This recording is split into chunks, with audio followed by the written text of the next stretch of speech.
Ladies and gentlemen, thank you for standing by, and welcome to the Children's Place second quarter 2020 earnings conference call.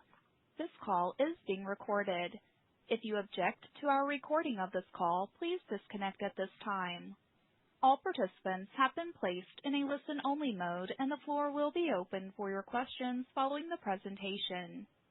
After the speaker's remarks, there will be a question-and-answer session. To ask a question during this time, simply press star 1 on your telephone keypad. To withdraw your question, press the pound key. It is now my pleasure to turn the floor over to Anthony Attardo, Director of Investor Relations, to begin. Good morning, and welcome to the Children's Places conference call. On the call today are Jane Elfers, President and Chief Executive Officer, and Mike Scarpa, Chief Operating Officer and Chief Financial Officer. The Children's Place issued a press release early this morning, and copies of the release and presentation materials for today's call have been posted on the Investor Relations section of the company's website. After the speaker's remarks, there will be a question and answer session.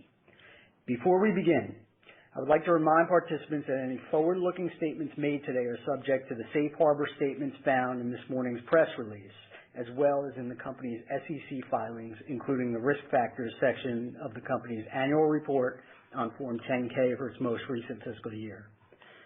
These forward-looking statements involve risk and uncertainties that could cause actual results to differ materially. The company undertakes no obligation to publicly release any revisions to these forward-looking statements to reflect events or circumstances after the date hereof. After the prepared remarks, we will open the call up to your questions. We ask that each of you limit yourself to one question so that everyone will have an opportunity. And with that, I'd like to turn the call over to Jane Elfers. Thank you, Anthony, and good morning, everyone. We generated a 118% increase in our digital channel in Q2. We have clearly benefited from our digital transformation investments, which provided us with the omni-channel capabilities necessary to fulfill our strong online demand. Increased digital adoption, accelerated by COVID-19, continues to drive online sales to an increasingly greater share of our overall sales, representing a long-term market share opportunity. Importantly, our digital growth came from both existing and new customers. Since March, we have increased new customers to our digital file by approximately 175%, converted our store-only customers to omni-channel customers at a rate approximately 3 times the pre-pandemic rate, and increased our app downloads by 115%. And according to NPD data, through June, we were the only pure-play children's retailer to gain market share year to date. With respect to inventory, the teams did a great job selling through our spring and summer product, and we are entering Q3 with seasonal carryover inventory down approximately 50%. Importantly, we have 0 pack and hold on our balance sheet or sitting in overseas factories, which allows us to continue to take full advantage of what we believe will be a favorable AUC environment in 2021. With respect to fleet optimization, the next phase of our fleet optimization initiative leverages our lease flexibility to accelerate store closings.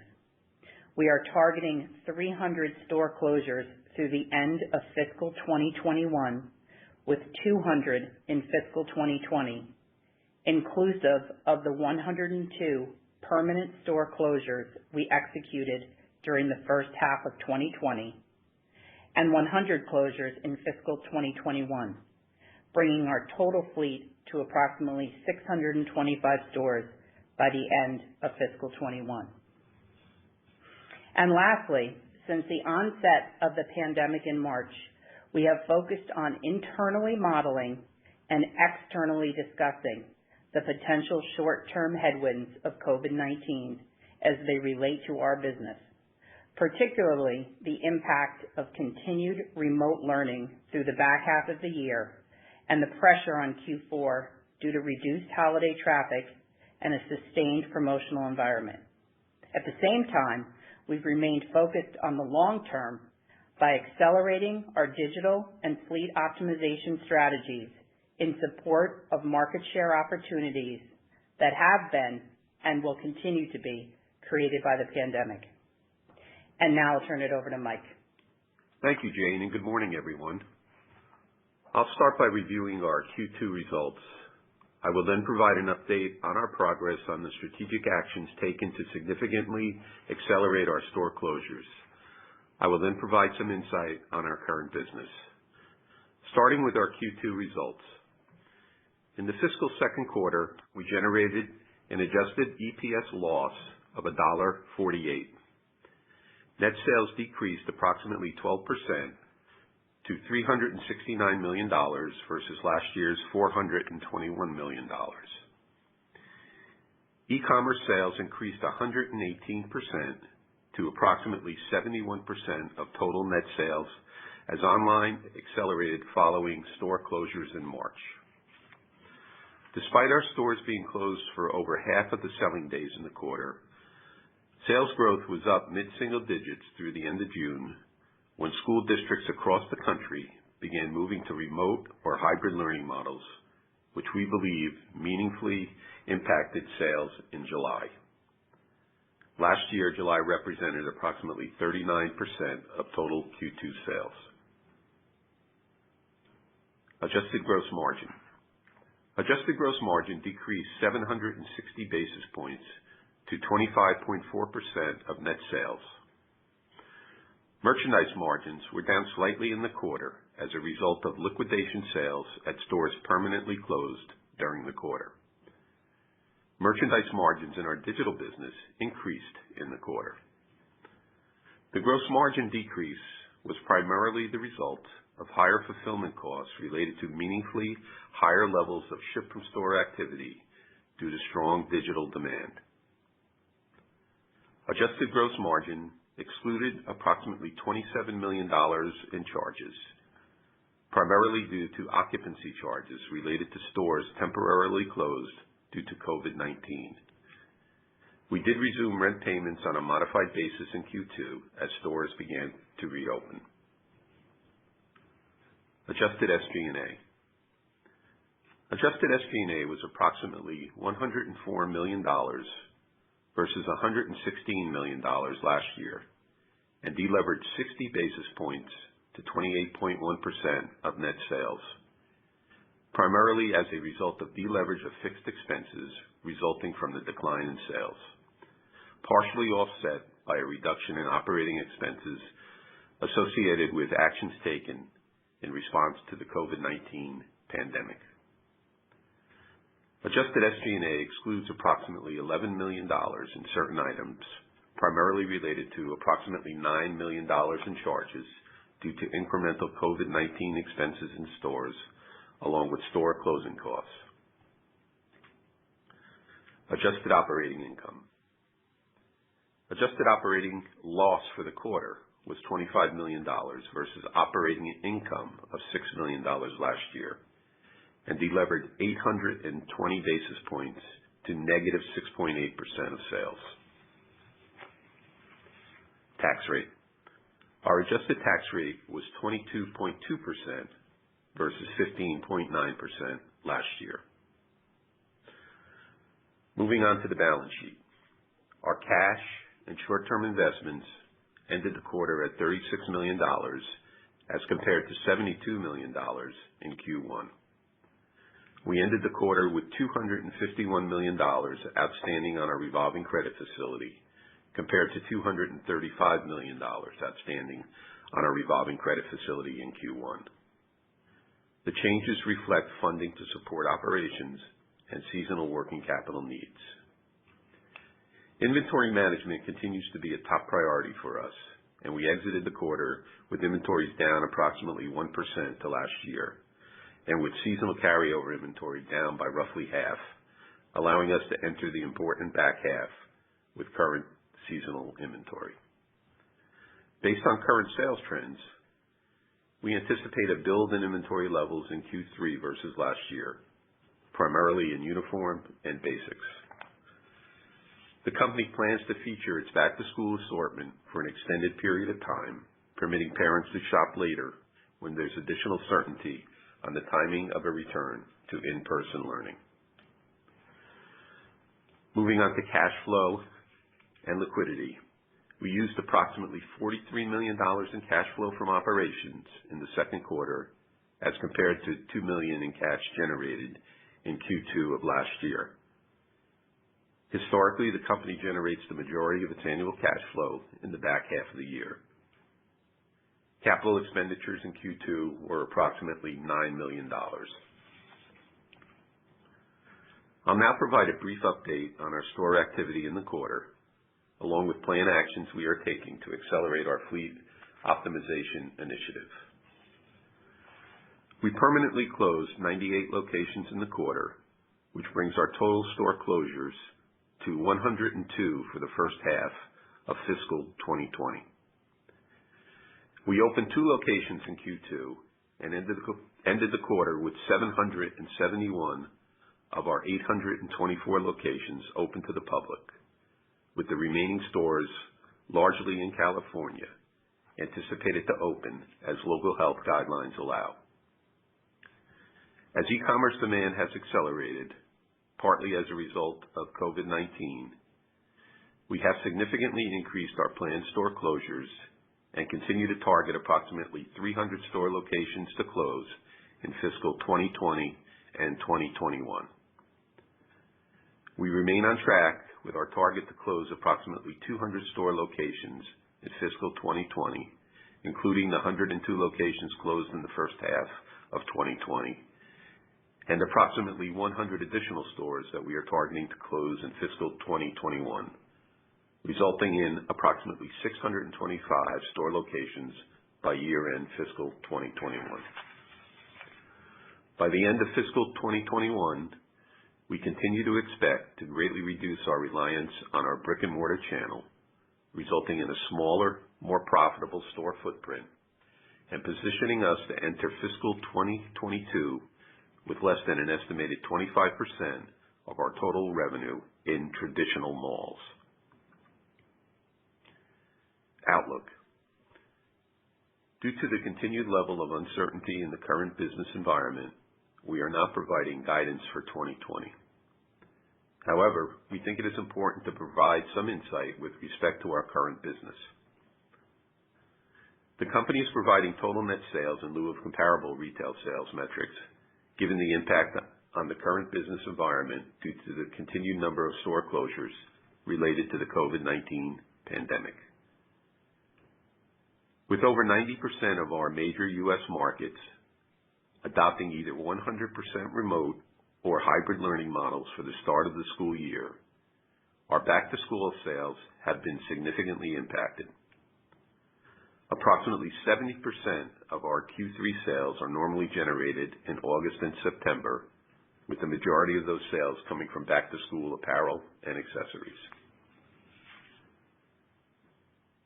In addition to the significant negative impact on our sales from remote and hybrid learning models, there are 3 other notable factors that are adversely impacting our total net sales in Q3 by an estimated 10% when combined. First, the 147 permanent store closures that we are still up against from 2019 and 2020. Second, over 50 stores are still temporarily closed in California and New York due to state and local mandates. And third, a majority of our stores are in malls that are subject to operating hours dictated by the mall owners. In most of these locations, we cannot open before 11 a.m., and we are required to close at 7 p.m. We normally generate approximately 15% of our sales after 7 p.m. Taking all of these factors into account, we are anticipating our total net sales for the third quarter to be in the range of -25% to -30%. To help put the loss of in-person learning into perspective, our Canadian business is trending down single digits quarter to date, with close to 90% of Canadian schools returning to full-time in-person learning, the opposite of the United States. Looking ahead, we are planning for our business to be adversely impacted in Q4, particularly as it pertains to the continuation of significantly reduced store traffic and the expectations of a heightened and sustained promotional environment as retailers start their holiday events earlier and with more urgency. At this point, we will open the call to your questions. Thank you. At this time, I would like to remind everyone, if you would like to ask a question, please press star, then the number 1 on your telephone keypad. If your question has been answered and you wish to remove yourself from the queue, press the pound key. We ask that you please limit yourself to one question only to allow time for as many questions as possible. Our first question comes from the line of Dana Telsey of Telsey Advisory Group. Good morning, everyone. Hope everyone is safe and healthy. As you think of the upcoming third quarter and inventory planning, Mike, you said a build in inventory and uniform and basics. How do you think of that inventory build? How much should it be? How are you thinking about the margins? And Jane, when you think about the shift to digital, what learnings are you getting in terms of what consumers are buying, anything different? And how are you managing fulfillment and shipping costs? Is there a leverage point on that fulfillment and shipping costs? Thank you. Sure. Well, thanks, Dana. I hope you're well as well. From a digital perspective of what's selling, in Q2 we had a very strong performance in digital, and I think when you look at our assortments in Q2, they directly mirrored what Mom was looking for. She was looking for casual products. She was looking for comfortable products, and I think we had spoken about it when we were on the call on June, that a lot of that business was driven by, graphic tees and mix and match and shorts and things that, kids were wearing as they were home and not in school, and obviously with the weather change. When you look at what happens to our inventory starting at 7/15, both online and in stores, they switch over to back to school with a heavy focus on basics. And so I would say that while our online business is doing better than our brick and mortar business, our online business is still very much struggling as the assortments are really pitched to the back to school basics. And from an overall inventory perspective, we ended the quarter with inventories down about $5 million or 1%, but our carryover inventories were roughly half of what it was a year ago. So we entered Q3 in really good shape. Based on the current sales trends that we're seeing, we do expect inventories to build during the quarter, primarily in uniform and basics. We could see our inventories up low double digits at the end of Q3 based on our projection for sales. We will be featuring our back-to-school assortments for an extended period of time, which will permit parents to shop later as certainty on the timing of the return to in-person learning happens. And we have no plans at this time to be in a position to mark that inventory down. Your next question comes from the line of Jim Chartier of Monness, Crespi & Hart. Morning, thanks for taking my question. Mike, can you just talk about how your e-commerce fulfillment looks for back to school and beyond, and what your plan is for ship from store going forward, and then how that should help improve the e-commerce margins for the back half? Thanks. Sure. Obviously we pointed out that the major hit on our gross margin line was this ship from store fulfillment that we did in the second quarter, fulfilling e-com demand from our store inventory. We did roughly 55% of our e-com shipping from in the perspective of ship from store. So obviously a very unproductive way to move that inventory, but obviously we had the demand online to do that. As we go into the third quarter, we see third and fourth quarters, we see that the ship from store will be a much more reasonable percentage overall. We normally plan ship from store in the 3 to 5% range.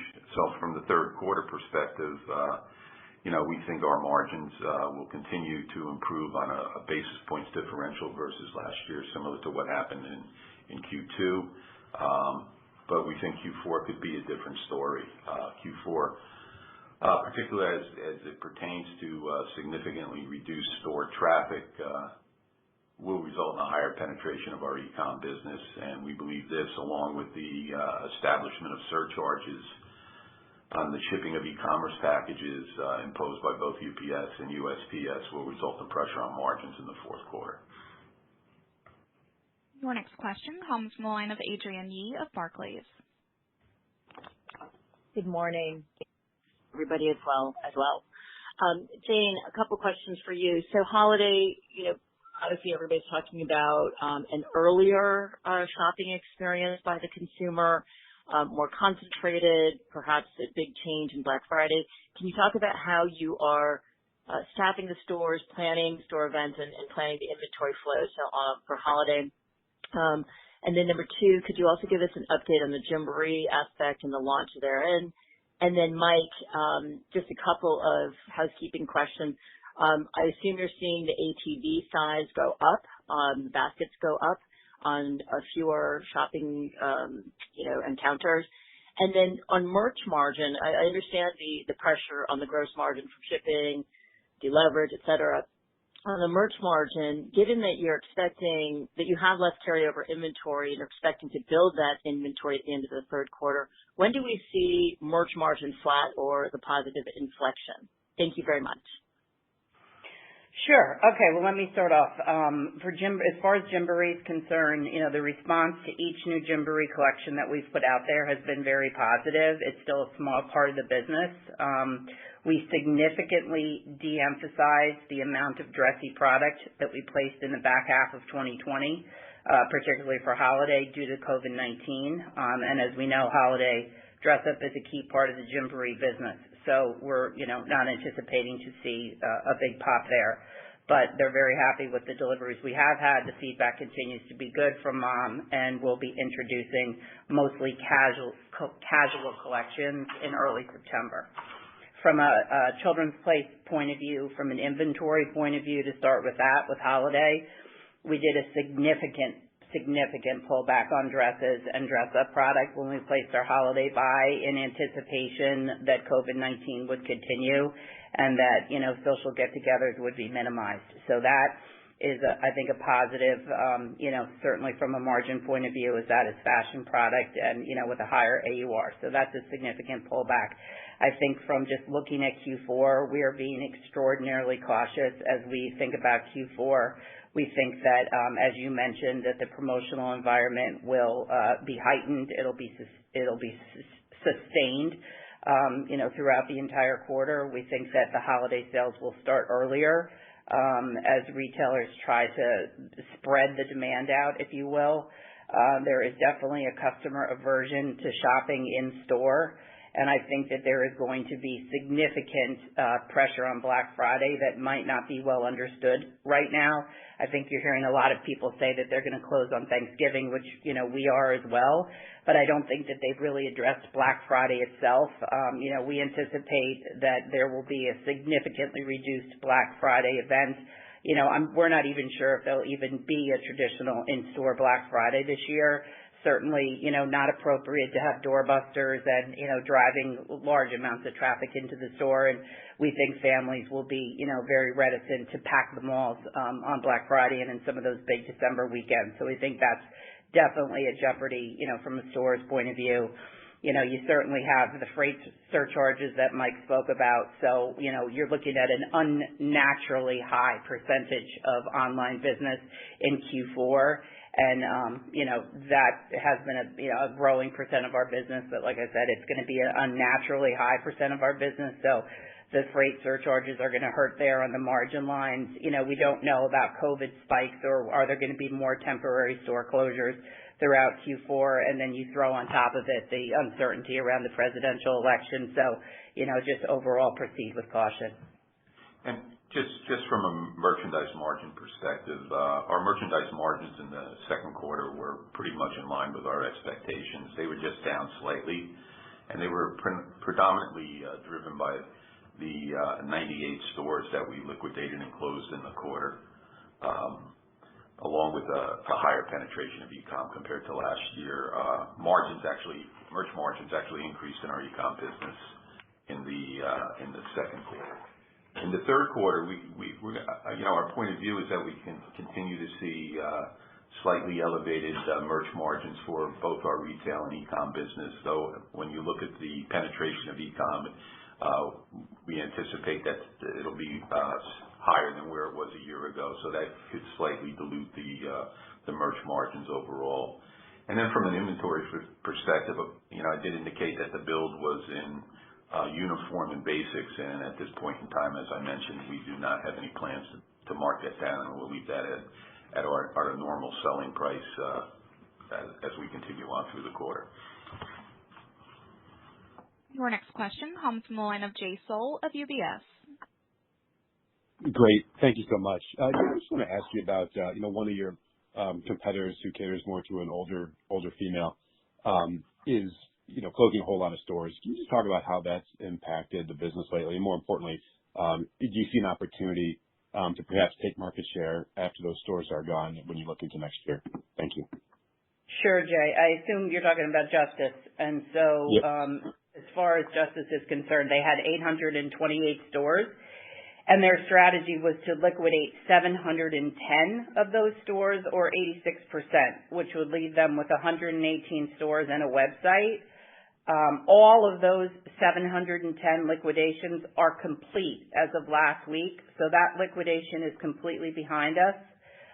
From a co-located perspective, we were co-located with 464 of those Justice stores, or 56% of the stores. And of those 464 stores, 388 of them are now liquidated, which is 83% of them, leaving us with 76 remaining co-locations.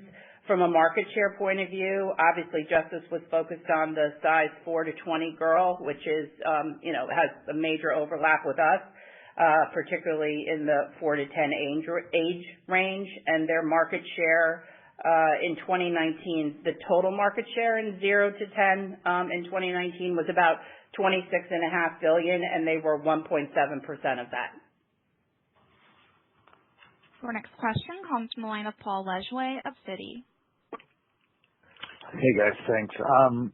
Just curious if you could talk about the cost to get out of some of these stores, maybe the ones that you've already closed in first half, what you've got coming second half, and what you've got on the way in F21. And then can you also talk about the stores that remain open? Are you trying to work down rent rates? Please talk about any success that you might be having on that front. And also just totally separate, could you just remind us average basket size online versus in stores, and what your return rates look like online versus in store? Thanks. From a fleet perspective, we've built tremendous flexibility into the portfolio, and we have basically about 65% of our fleet has lease actions by the end of 2021. We have about 35% lease events happening in the remainder of 2020, and about 30% happening in 2021. Further to this, we have built in co-tenancy protections that we've negotiated in roughly half of our store leases. So that gives us a further opportunity to potentially close doors or leverage further rent reductions. From an average basket size, we've seen the average basket size from an e-commerce perspective continue to increase through the second quarter versus a year ago. And from a return rate perspective, we're in the low single digits as far as returns go. Our next question comes from the line of Susan Anderson of B. Riley. Hi, good morning. Thanks for taking my question. Jane, I'm just curious on the uniform sales. I think a lot of private schools are going back, or at least a hybrid model. I'm just curious if you've seen any less pressure there versus your regular back-to-school product. And then I guess, in the first half, looking out to the back half, I know you planned down the back half inventory. Just curious, how much you originally did plan back to school down, and were you originally planning on schools returning to in-person learning? And then also I was curious if you were able to mix in kind of more of a casual or basic assortment for back to school that's more conducive to the at-home environment. Thanks. Sure. Thanks, Susan. From a back-to-school perspective, to start with inventory, where we pulled back was in fashion for back-to-school. And again, just like we did for holiday, we got out of a lot of the dress-up product for like first-day outfits and things like that so that we could protect, the margin. As Mike has mentioned a few times on the call this morning, the product that we're carrying is basic-driven, and so it's not a margin risk. It's not going to be product that we're going to liquidate. We're going to sell that product when the catalyst for back to school comes. Just as an aside, I'd like you guys to know that we don't anticipate that there will be a catalyst to drive back any back to school meaningful business until spring 21 at the earliest. So we're not looking for anything to happen in the later half of the year or in fourth quarter to drive back to school sales. We think that's a spring 21 event at the earliest. As far as holiday product is concerned, we had not placed holiday product at the start of the pandemic, so we were able to pull way back, as we mentioned earlier, on the dress-up product, and we are able to focus on active wear and casual wear across our age ranges and our sizes. And we're also have a major push this year, which you can see online, around sleepwear, and particularly holiday sleepwear, which is off to a very, very strong start. So we put a lot of money behind sleepwear and a lot of money behind holiday sleepwear in particular. From an in-person learning versus remote versus hybrid, I'd like to just run you guys through how we came up with what our percentages are. We went out to every one of our stores and we went out to every one of our states and every one of our cities and canvassed every one of our store managers starting about 6 weeks ago. And we get a daily update on that. And really what it's based on is, like I said, every state and then every major city within every state. And what we've come back with is that as of yesterday, 47% of our markets are virtual, 35% are a hybrid model, 11% are parents' choice, and that parents' choice is either virtual or a hybrid. Parents' choice does not include going back full-time in person. So we've got 93% of our markets in either virtual, hybrid, or parents' choice. We have in-person at 4% of our markets, and we have TBD at 3%. And that TBD includes Boston, Rhode Island, all cities, and then some 3 cities in West Virginia is really what we're down to on the TBD. As far as your question about uniform, a lot of our stores are located near major cities and a lot of inner cities, and those schools are very much uniform-based schools and require uniforms. And as I said, 93% of our markets are either in virtual or hybrid, which is having an obviously significant impact on our sales. When you look at Canada, we're at almost 90% in-person learning. And when you look at our business there, as Mike mentioned, down only single digits, it's a very different story up there with how we're selling back-to-school product. Your next question comes from the line of David Buckley of Bank of America. Good morning. Thanks for taking my questions. Mike, how should we think about SG&A levels in the second half of this year? And then just given your cash burn increase in the second quarter, can you discuss your outlook for cash flow in the third quarter? And with your current liquidity position, is there a need to increase your borrowing capacity? Thanks. Sure. So from an overall SG&A perspective, we continue to look at structure both from a corporate perspective and a store perspective, and we expect that SG&A in those 2 buckets of payroll from stores and corporate will continue to be down in the back half, just like they were in the first half. We also think that as we look at some of the activities that we're doing around external consultants, et cetera, we expect to have some savings on that line also. Just to note, though, in the third and fourth quarter of last year, we had some incentive compensation that we did a couple of reversals of accruals for our long-term incentive plan. So that's going to come into place in the second half of the year versus the savings that you're seeing in the first half. But we do expect SG&A to be lower in the third quarter compared to where it was a year ago. From a liquidity perspective, as I mentioned, we used about $43 million in operations versus last year where we had $2 million.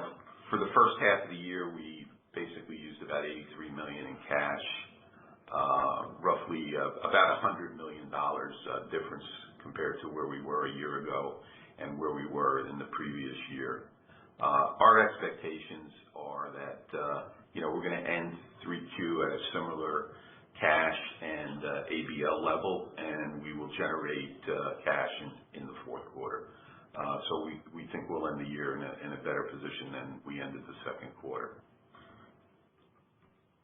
We have time for one more question. Your final question will come from the line of Marnie Shapiro of the Retail Tracker. Hey guys, I have a couple of quick ones, and then Jane, maybe one broader one. Would you guys consider shipping hurdles to offset some of the costs to shipping for the back half of the year, especially around holiday, because you have free shipping usually? And could you just confirm the conversation around favorable AUC in 2021? Is that reflecting a decrease in demand generally, and so the ability to negotiate with the factories? Yeah, I think, we've had AUC tailwinds for the last couple of years, and particularly with looking into 21 with the demand where it's going to be in light of all the bankruptcies and uncertainty around COVID. We're already seeing a favorable AUC environment for 2021. And that's why we thought it was, obviously very important for us to work through our inventories and our spring inventories so we wouldn't be carrying them on the balance sheet or sitting in overseas factories, so we'd be able to provide our vendors not only with continual order flow, but also, to take advantage of that AUC environment. From a shipping point of view, we have no intention of changing our free shipping. I think that, certainly our customers under pressure with everything that's going on. It's a major competitive advantage of ours. It has allowed us to grow our digital business, exponentially over the years, and we have a very high basket, so we don't really see an issue there. Obviously these surcharges are, UPS is taking advantage of the situation that they can take advantage of, and so we're going to have to live with that for Q4, and hopefully, we will figure out as we get into Q4 of 2021 how to mitigate that. Thank you for joining us today. If you have further questions, please call Investor Relations at 201-453-6693. This does conclude the Children's Place second quarter 2020 earnings conference call. You may now disconnect your lines and have a wonderful day.